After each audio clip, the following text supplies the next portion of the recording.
about the downside of worrying about what it might do to Trump's ego to know that there is something called a taco trade. Trump always chickens out. It is the story of his entire political rise. I think that the risk that we were talking about before the break, which is there a danger in trying to goad or intentionally or unintentionally goading Trump, that's a real risk, and we know that because of his political career. So in 2011, Barack Obama gives this brilliant roast of Donald Trump at the White House Correspondents' Dinner after Trump had been going after him with the birther movement and so forth. And Barack Obama, in his cool way, just eviscerates him.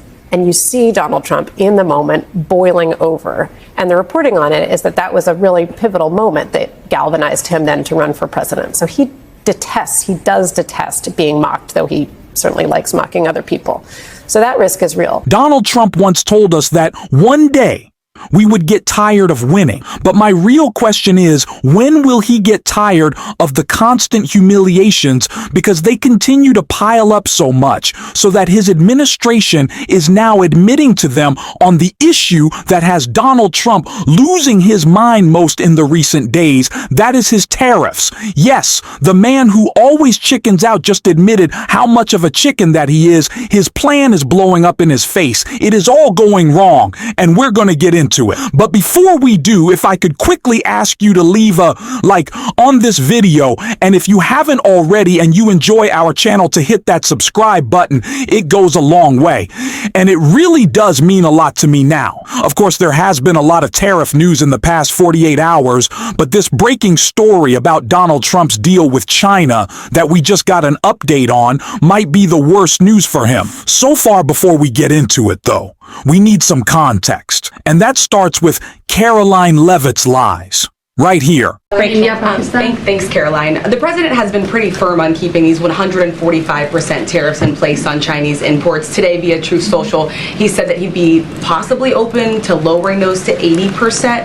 Why the change, and how did the president land on 80? The president still remains with his position that he is not going to unilaterally bring down tariffs on China. We need to see concessions from them as well. And again, that's part of the reason that Secretary Bessent is going to talk to his Chinese counterparts this weekend to start those discussions in person.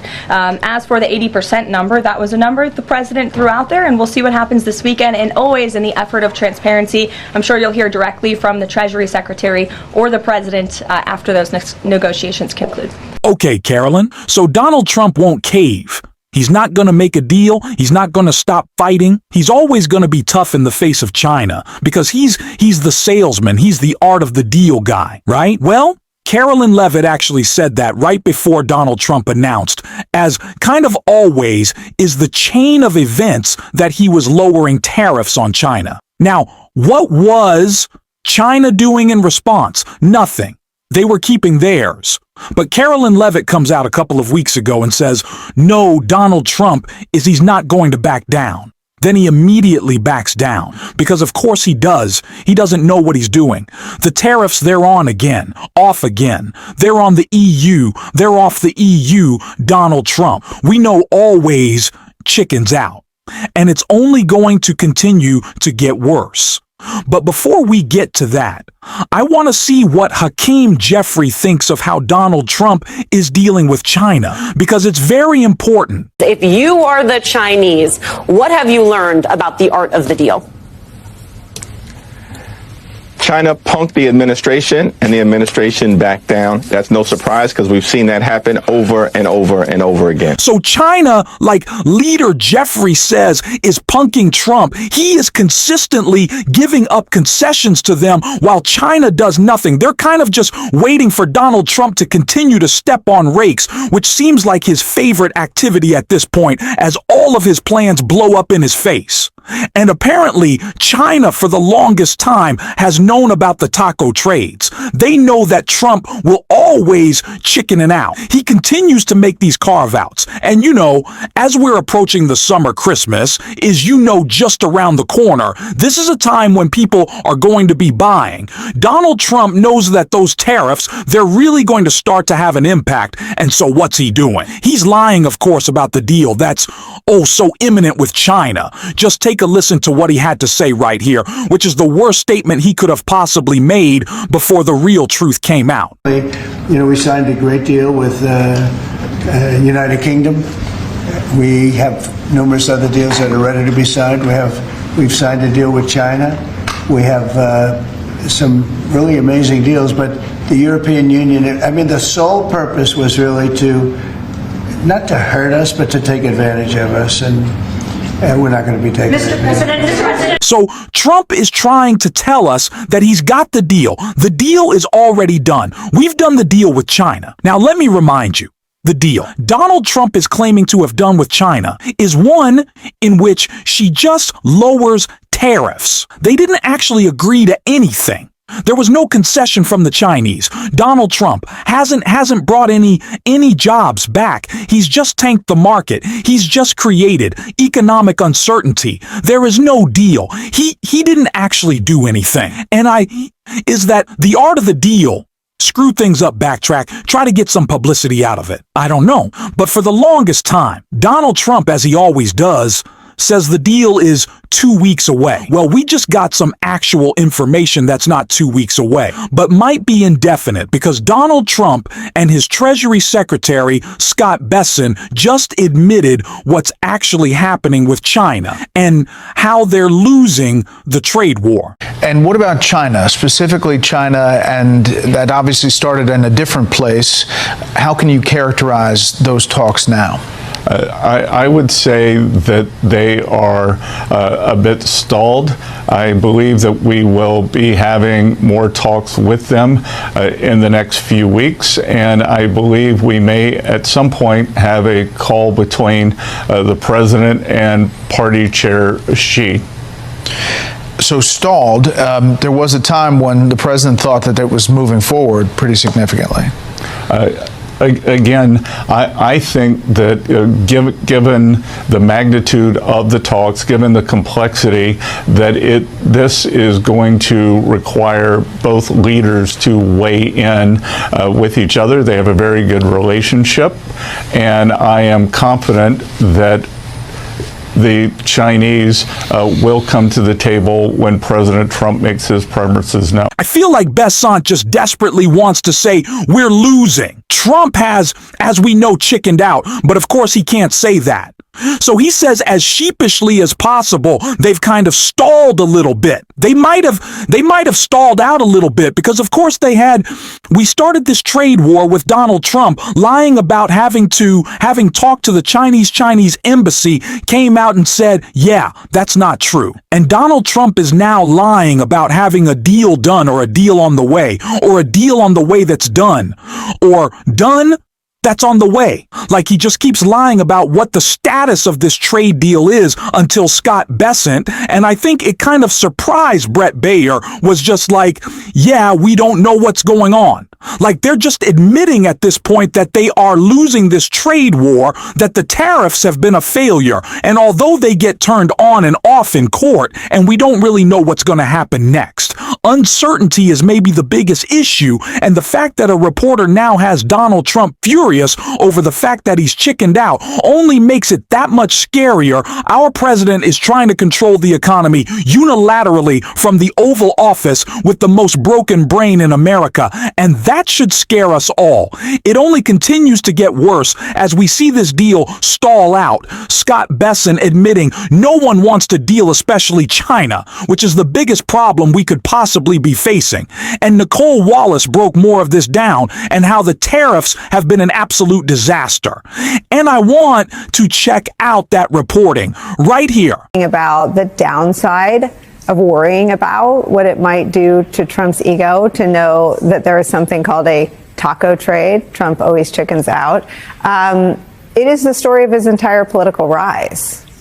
I think that the risk that we were talking about before the break, which is there a danger in trying to goad or intentionally or unintentionally goading Trump, that's a real risk, and we know that because of his political career. So in 2011, Barack Obama gives this brilliant roast of Donald Trump at the White House Correspondents' Dinner after Trump had been going after him with the birther movement and so forth. And Barack Obama, in his cool way, just eviscerates him and you see Donald Trump in the moment boiling over. And the reporting on it is that that was a really pivotal moment that galvanized him then to run for president. So he does detest being mocked, though he certainly likes mocking other people.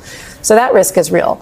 I think the fact that we are even having this conversation points to the bizarro world that we're in Trump 2 and in Trump 1, but particularly in Trump 2, where, we're thinking about, what if we make fun of Trump and then he'll respond in this way? And the chaos that will be unleashed could be really damaging for America's standing in the world and the American economy. The fact that we are having that conversation points to this weird environment in which, some people seem to be treating Trump like a senile uncle who needs to be appeased. And it's in the media, that's certainly not our job. Our job is to tell the truth as we see it. You see in Congress and the people around Trump, people continuing to try to placate him, trying to play to his worst instincts, to all of his instincts in a way that's counterproductive, I think.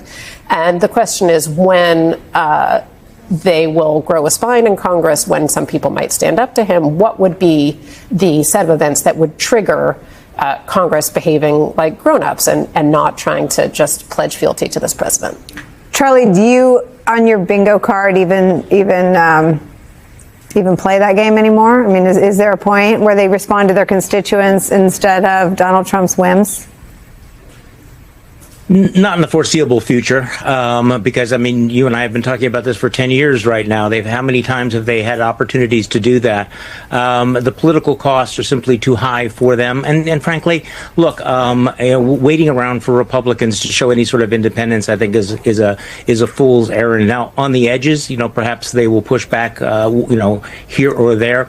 But the whole issue of tariffs has been so illustrative because it will have such a tremendous impact on the economy, on their own constituents.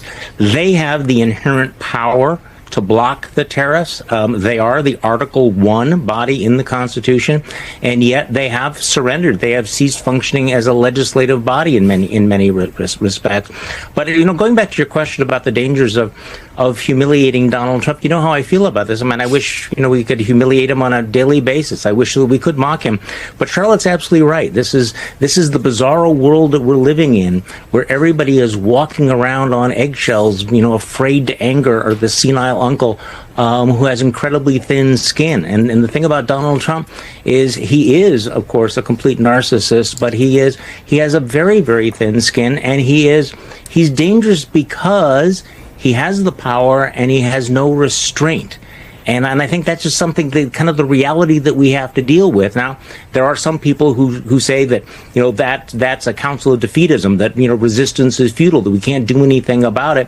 But it is the reality that we're living in right now. And I think that to the extent that we can point out the absurdity of Donald Trump, the fact that we can, in fact, show that the emperor does have no clothes. And by the way, there's always a value to pointing out that the emperor is, in fact, buck naked when it is Donald Trump. I think we ought to take that risk. Well, Robert, I guess I would push back a little bit on the premise that anyone humiliated Donald Trump other than Donald Trump. I mean, the truth of the number of times that he blinked is a data point that exists in public. We didn't no investigative journalist dug up the number of times Trump balked because of the poor reception to his tariffs. And they were announced, they were paused, they were raised, they were dropped, they were put back in, they were pulled off. 100 deals in 100 days, there were none. Now there's a framework for one with the UK and the beginning of talks in Switzerland with China. No framework, no deal. So and I am no economist, but I could read a newspaper. So no one's humiliating Donald Trump except Donald Trump. Look, the reason the taco trade joke, which is kind of a dumb joke, stuck is because it has this huge element of truth in it. And yes, a lot of times in the last, 12 or 18 hours since that conversation in the White House, people have either written me or mentioned me on social media saying this guy's dumb joke is going to cause a recession. And I don't like that at all. I meant to make a joke, not cause a recession. But there is a serious question here about, as Charlotte and Charlie have just argued so well, there's a serious question about a world in which you're not allowed to make fun of the president. He's the president. I am an inky-fingered hack making a dumb joke. I'm the one who's supposed to behave carefully around the president of the United States? How did we get... This has been an absolute disaster, and it will only get worse as Donald Trump continues to cognitively decline. No one around him will say no. I'm still shocked that Scott Bessent admitted the fact that, yeah, China doesn't want a deal. Donald Trump can't secure any of the concessions he claimed he would or already has. This is just a disaster, and we got to keep calling it out.